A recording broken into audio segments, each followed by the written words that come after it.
saudara-saudara, Amsal 24 ayat 16 mengatakan, sebab 7 kali orang benar jatuh, namun ia bangun kembali, tetapi orang fasik akan roboh dalam bencana.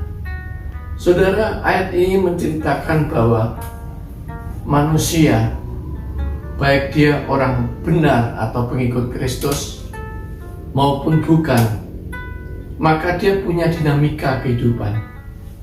Dia seringkali jatuh bangun di dalam kehidupan ini, di dalam mungkin usahanya. Dia dulu sukses lalu jatuh. Mungkin di dalam keluarganya ada satu pertengkaran hebat di dalam keluarga.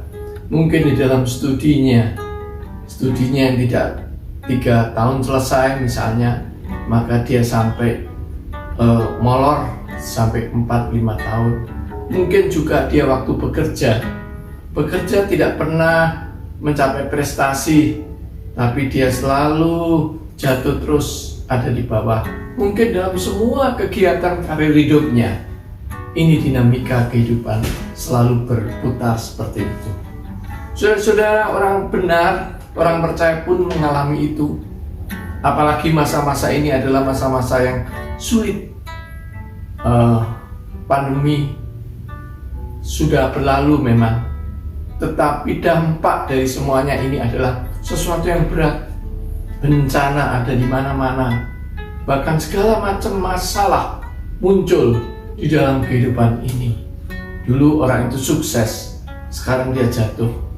Dulu orang itu dia berhasil, sekarang dia jatuh. Banyak orang-orang yang merintis kembali mulai dari nol, tetapi tenaga tidak kuat. Waktu sudah berlalu, kesempatan sudah hilang, maka dia tetap merintis dengan sulit keadaan seperti ini. Tetapi ayat ini menghibur kita. Dia dikatakan sebab 7 kali orang benar jatuh. Dikatakan orang benar jatuh, namun ia bangun kembali. Saudara, kata jatuh di dalam bahasa Ibrani dikatakan yikaslu, dari akar kata kasal. Artinya bahwa sudah berkali-kali orang itu tersandung, terhunyut, jatuh dan gagal. Jadi bukan langsung jatuh atau gagal, tapi dia mengalami satu proses tersandung, terhunyut, lalu baru jatuh dan dia mengalami kegagalan. Sudah dikatakan meskipun orang percaya mengalami masa proses seperti ini, karena teks kasal ini atau yikaslu ini, nifa, terus menerus. Jadi orang benar ini mengalami terus menerus jatuh, terus menerus mengalami masa yang sulit dalam hidupnya. Apapun yang dia lakukan, dia terus menerus tidak berhasil. Meskipun itu yang terjadi, dikatakan ayat ini mengatakan namun ia bangun kembali. Sudah ada satu spirit, gagal tapi tidak masalah, gagal lagi tapi tidak masalah, gagal lagi tadi masalah, terus selalu bangun, selalu dia bangun, terus gagal bangun lagi, gagal bangun lagi, gagal bangun lagi. Ini sesuatu kata-kata yang sangat indah, karena Allah memberi kesempatan kepada orang-orang benar untuk bangun kembali dan terus bangun kembali. Saudara, seringkali orang mengatakan, kenapa kamu ini gagal? Selalu gagal. Orang mengatakan, jangan-jangan kamu takut gagal ya, sehingga kamu menjadi gagal. Orang lain mengatakan, jangan-jangan kamu terlalu banyak keinginan. Tanda petik, rakus. Ingin itu. Akhirnya tidak satupun yang dapat diraih dan dia gagal. Orang mengatakan jangan-jangan kamu kurang perencanaan dalam hidupmu. Ketika kamu merintis sesuatu, kamu tidak ada perencanaan, kurang punya rencana, tapi kurang mantap. Akhirnya kamu gagal. Bahkan dikatakan jangan-jangan kamu menolak untuk orang memberi nasihat, sehingga kamu keras kepala, kamu tetap jalankan. Akhirnya kamu gagal. Juga dikatakan Kenapa kamu tidak mau belajar dari kesalahan masa lalu? Banyak kita dikomplain, saudara-saudara kekasih dari Yesus Kristus. Kita kenapa mau belajar dari masa lalu? Kenapa kegagalan-kegagalan ini begitu banyak? Sehingga kalau kita mau evaluasi, kalau kita mau lihat diri kita sendiri, maka benar, banyak hal yang harus saya perbaiki. Kalau saya mau berhasil, banyak hal yang harus kita perbaiki. Kalau enggak saya perbaiki, maka saya tidak mungkin akan berhasil. Saudara, ada satu ayat yang menarik. Mari kita lihat Yakobus 3 ayat 2. Yakobus 3 ayat 2 mengatakan dengan tegas, Yakobus 3 ayat 2, sebab kita semua bersalah dalam banyak hal.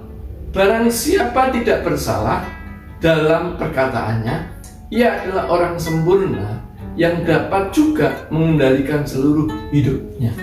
Kita tidak bisa mengendalikan hidup kita. Kita selalu gagal karena kita ini selalu salah.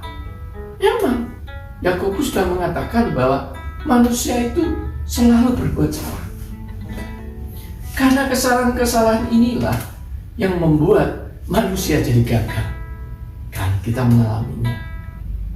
Bahkan saudara, banyak seorang rekan, banyak teman-teman sudah usia lanjut, katakanlah di atas 60, dan dia tidak berhasil. Hidupnya, saya melihat sekali, gali lubang utang, tutup lubang utang, gali lubang utang, tutup lubang utang. Makan sulit, mencari nasi aja sulit sekali. Padahal usia sudah lanjut 60 ke atas, dia masih mengalami kesulitan dalam hidupnya. Dalam psikologi dikatakan orang berhasil itu umur 40 tahun. 40 tahun sampai 50 tahun itu orang saat-saatnya dewasa, saat-saatnya dia berhasil dan dia menikmati kehidupannya. Tetapi kenyataannya banyak orang yang gagal. Saudara, kita memang semua salah. Kita tidak pernah benar karena kita orang yang berdosa. Selalu banyak melakukan hal-hal yang tidak berkenan di hadapan Tuhan, dan akhirnya kita banyak kegagalan. Tapi hari ini saya ingin mengatakan kepada saudara, pada Allah menghibur kita, Allah memberi jalan kepada kita. Kalau kita mau ambil jalan Allah, maka dikatakan ini yang terbaik untuk kita semuanya. Mari kita lihat Filipi 4 ayat 13. Mengatakan apa? Filipi 4 ayat 13. Segala perkara dapat kutanggung di dalam Dia yang memberi kekuatan kepadaku. Jadi kalau kita gagal, saudara dan saya gagal, marilah kita jangan pergi, tapi kembalilah kepada Tuhan. Bertobatlah, bersujudlah pada Tuhan, dan buat janji iman dan sungguh-sungguh janji yang akan kita lakukan. Kita kembali hidup, mendengar apa yang dimau Tuhan. Kita menjadi pelaku firman Tuhan. Kita mengikuti apa yang Tuhan inginkan. Sehingga kalau kita masuk dalam kehidupan rancangan Tuhan, maka Allah mengatakan segala perkara akan dapat kutanggung. Tuhan akan menanggung perkara-perkara kita, sehingga kita tidak mungkin gagal. Karena Tuhan sendiri membuat rencana hidup untuk kita. Kalaupun ada kegagalan menurut manusia, tapi Tuhan punya rencana terhadap kegiatan itu. Itu bukan kegagalan, tetapi Tuhan punya rencana yang lebih hebat kepada kita ketika kita mengalami banyak persoalan-persoalan yang dihadapi pada hidup ini. Saudara, dikatakan 1 Korintus 10 ayat 13 mengatakan pencobaan-pencobaan yang melampaui yang kita, maka Tuhan sendiri akan menyelesaikannya. Sehingga kita aminin bahwa kalau kita berada masuk di dalam rencana Allah, kegiatan kita ada di dalam rencana Allah, kehidupan kita ada di dalam rencana Allah, maka dikatakan tidak ada yang mustahil. Allah punya rencana dalam hidup kita dan selalu berhasil. Karena Allah menginginkan anak-anaknya berhasil. Allah tidak menginginkan anak-anaknya gagal, tapi Allah menginginkan anak-anaknya berhasil. Sehingga semua pengikut Kristus adalah orang-orang yang unggul, orang-orang yang berhasil, berbeda dengan orang-orang yang lain. Saudara, bagaimana dengan saudara? Marilah hari ini kita menyerahkan kembali kepada Tuhan. Kalau kita mengalami satu kesalahan, memang kita selalu salah, biarlah Tuhan sendiri sekarang yang pulihkan kita. Kita serahkan apa rencana hidup kita, biar Tuhan sendiri yang atur. Tuhan mau apa terhadap hidup kita, biarlah Dia yang atur. Kekuatan, keberhasilan, kita tidak akan gagal. Apapun yang terjadi, kita tidak mungkin jatuh, karena Allah sendiri yang merencanakan, membimbing, dan menentukan hidup kita.